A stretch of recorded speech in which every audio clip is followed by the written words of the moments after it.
Assalamualaikum warahmatullahi wabarakatuh.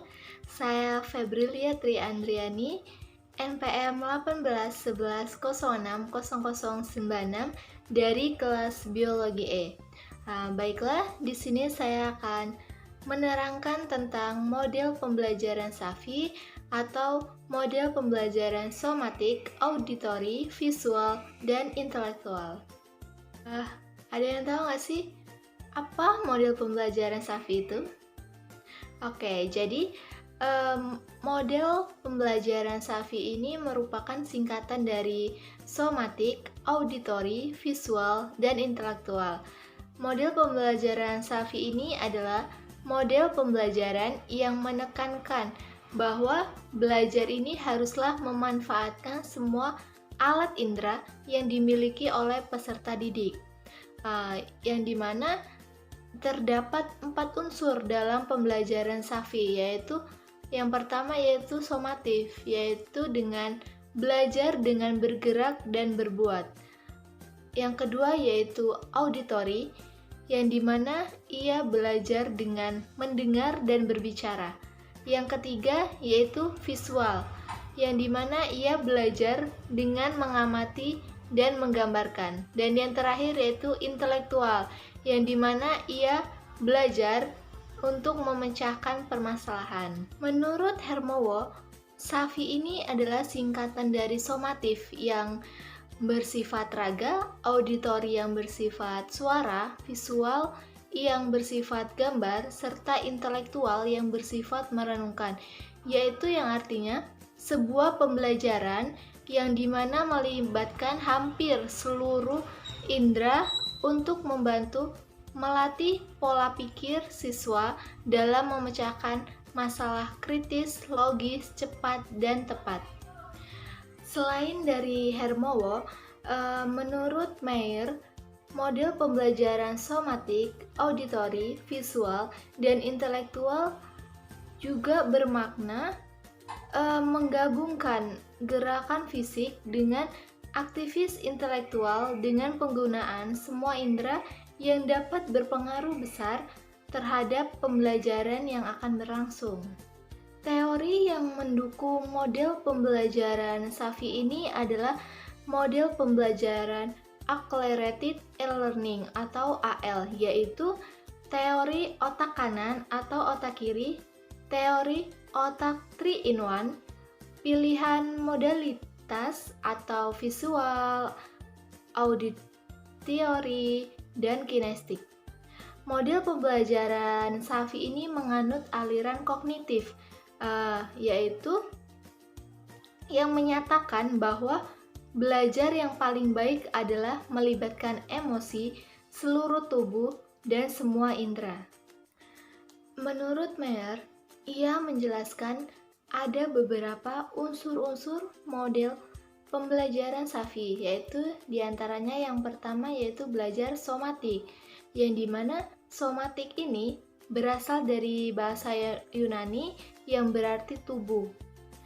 Belajar somatik berarti belajar dengan indera peraba, kinestetis, praktis melibatkan fisik dan menggunakan tubuh sewaktu belajar secara berkala. Meyer juga menguatkan pendapatnya dengan menyampaikan hasil penelitiannya neurologis yang menemukan bahwa pikiran tersebut di seluruh tubuh. Jadi dari temuan tersebut ini dapat disimpulkan bahwa pembelajaran somatif mereka menggunakan tubuh sepenuhnya. Selanjutnya yang kedua yaitu ada belajar auditori. Nah, pikiran auditori ini lebih kuat dari apa yang kita sadari. Kenapa bisa begitu? Karena telinga bekerja terus-menerus menangkap dan menyimpan informasi auditori. Dan ketika membuat suara sendiri dengan berbicara, maka area penting di otak pun menjadi aktif. Nah, dalam merancang pembelajaran yang menarik bagi saluran auditori yang kuat dalam diri pembelajar, maka dengan cara mendorong pembelajaran dengan mengungkapkan suara. Pembelajaran auditori ini merupakan belajar paling baik jika mendengar dan mengungkapkan kata-kata. Yang ketiga yaitu ada visual. Visual ini merupakan ketajaman setiap orang itu berbeda-beda dan ada yang kuat dan ada yang rendah. Hal ini disebabkan oleh pikiran manusia yang lebih merupakan prosesor citra dari prosesor kata.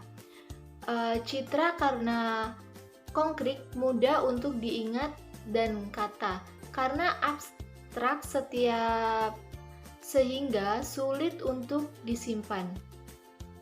Di dalam otak ini banyak perangkat untuk memproses informasi visual daripada semua indera yang lain. Pembelajaran visual merupakan belajar paling baik jika dapat melihat contoh dari dunia nyata, diagram, peta, gagasan, ikon, dan gambar dari segala macam hal yang sedang kita pelajari. Dengan membuat yang visual, paling tidak belajar dengan verbal sehingga dapat membantu pelajar untuk belajar yang lebih cepat dan baik.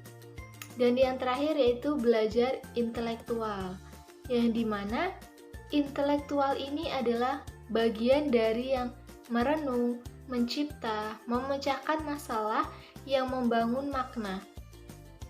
Intelektual ini adalah pencipta makna dalam pikiran. Saran yang digunakan manusia untuk berpikir, menyatukan pengalaman, menciptakan jaringan saraf dan belajar. Pada intelektual identik dengan melibatkan pikiran untuk menciptakan pembelajarannya sendiri.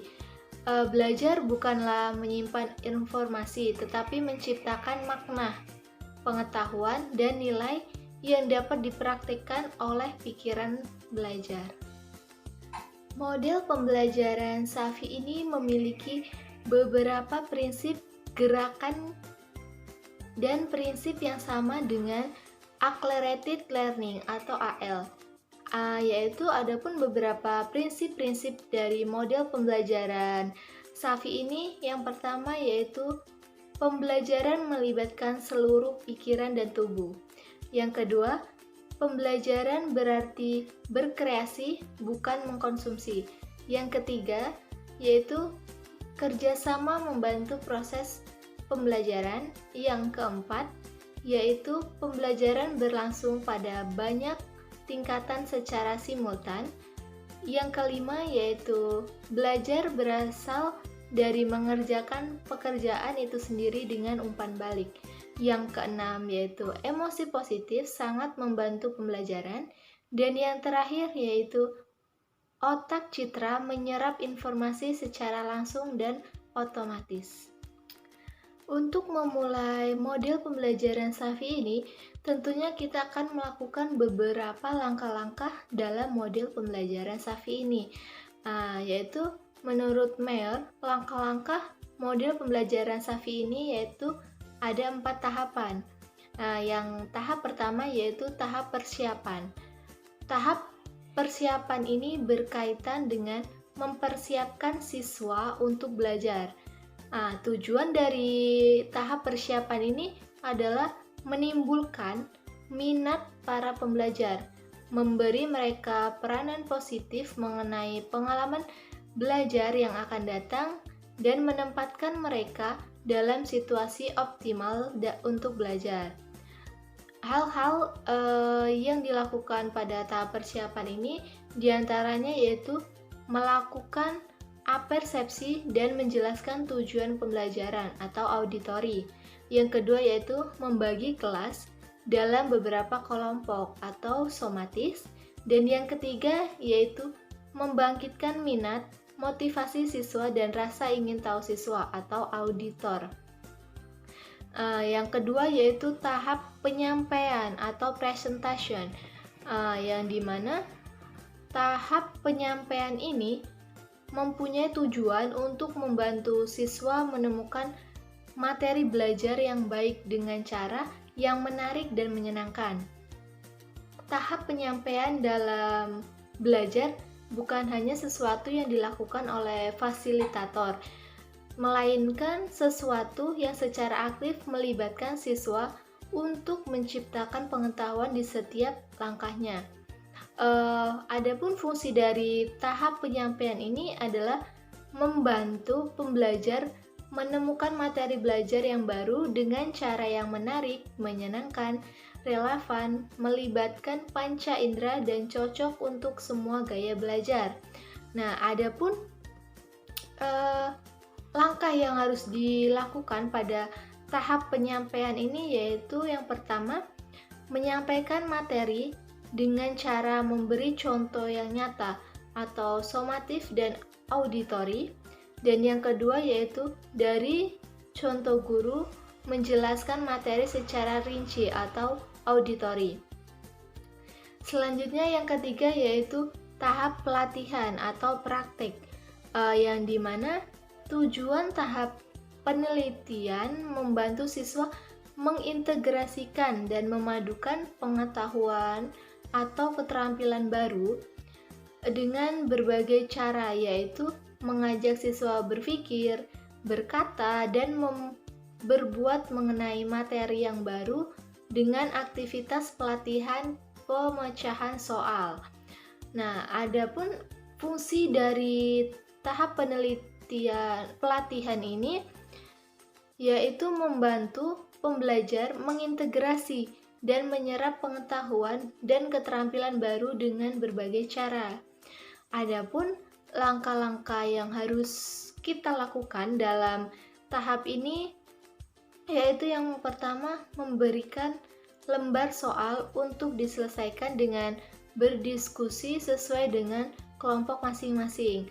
Yang kedua yaitu meminta beberapa siswa mewakili kelompok untuk menampilkan hasil pekerjaannya dan meminta yang lain menanggapi hasil pekerjaan temannya dan memberi kesempatan untuk bertanya. Nah, yang ketiga yaitu menilai hasil pekerjaan siswa dan meralat jawaban apabila terdapat kesalahan terhadap hasil dari pekerjaan teman-temannya. Lalu selanjutnya tahapan yang terakhir yaitu tahap penampilan atau performs, yang dimana tujuan dalam penampilan hasil ini adalah membantu pelajar menerapkan dan mengembangkan pengetahuan serta keterampilan baru mereka pada pekerjaan sehingga pembelajar tetap melekat dan prestasi terus meningkat. Adapun langkah yang harus kita jalankan atau lakukan pada tahap penampilan ini yaitu yang pertama, memberi suatu evaluasi yang berupa lembar soal untuk mengetahui dan mengembangkan tingkat pemahaman serta keterampilan siswa setelah proses pembelajaran atau somatis dan intelektual. Dan yang kedua yaitu menegaskan kembali materi yang telah diajarkan, kemudian menyimpulkan dan memberikan PR kepada siswa tersebut atau auditori. Setiap model pembelajar tentunya ia memiliki beberapa kelebihan dan kekurangan. Nah, seperti model pembelajaran Safi ini tentunya ia memiliki beberapa kelebihan dan kekurangan. Adapun kelebihan dari model pembelajaran Safi ini yaitu yang pertama, meningkatkan kecerdasan secara terpadu siswa secara penuh melalui penggabungan gerak fisik dengan aktivitas intelektual. Dan yang kedua, yaitu ingatan siswa terhadap materi yang dipelajari ini akan lebih kuat karena siswa membangun sendiri pengetahuannya. Dan yang ketiga, yaitu suasana dalam pembelajaran menjadi lebih menyenangkan karena siswa merasa diperhatikan sehingga tidak bosan dalam belajar. Yang keempat, yaitu memupuk kerjasama dan diharapkan siswa yang lebih pandai dapat membantu siswa lain yang kurang pandai. Yang kelima, menciptakan suasana belajar yang lebih menarik dan efektif. Yang keenam, yaitu mampu meningkatkan kreativitas dan psikomotor siswa. Yang ketujuh, yaitu memaksimalkan konsentrasi siswa. Yang kedelapan, yaitu siswa akan termotivasi untuk belajar lebih giat lagi. Dan yang terakhir yaitu melatih siswa untuk terbiasa berpikir dan mengemukakan pendapat serta berani menjelaskan jawabannya di depan umum. Nah, itu adalah kelebihan dari model pembelajaran Safi. Selain dari kelebihan, tentunya model pembelajaran Safi ini memiliki beberapa kekurangan, yaitu yang diantaranya yang pertama, penerapan pembelajaran ini membutuhkan kelengkapan sarana dan prasarana pembelajaran yang menyeluruh dan harus dengan yang dibutuhkan, sehingga membutuhkan biaya pendidikan yang relatif besar. Dan yang kedua yaitu karena siswa terbiasa diberi informasi terlebih dahulu, sehingga kesulitan untuk menemukan jawaban ataupun gagasannya sendiri. Baiklah, mungkin itu beberapa penjelasan saya mengenai model pembelajaran Safi atau somatif, auditori, visual, dan intelektual. Nah, apabila ada kekurangan dan kesalahan, saya mohon maaf, kepada Allah saya mohon ampun. Saya akhiri, wassalamualaikum warahmatullahi wabarakatuh.